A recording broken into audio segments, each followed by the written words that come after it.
Hello, hello, hello! It's Monday mga palangga. For today's video ko palangga. Mahalis na sa ato ang mga tangkong at tambok buyag. Kaya itong ibalik dyan kaya para pag December na atay.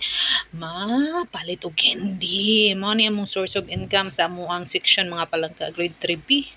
Amo na siyang ibaligya. Tag 15 ang bugkot.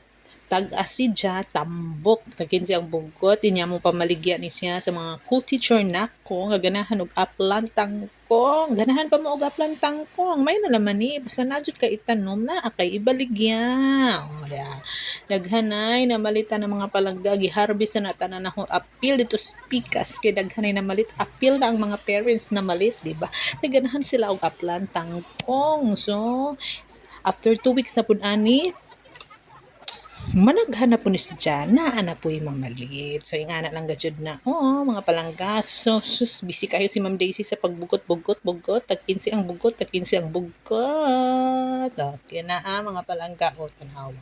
Daghan na po mihalin mga palangga. Kaya daghan nga maestra ang ning palit sa 15. Ang baka. Thanks for watching. Bye-bye. Love, love.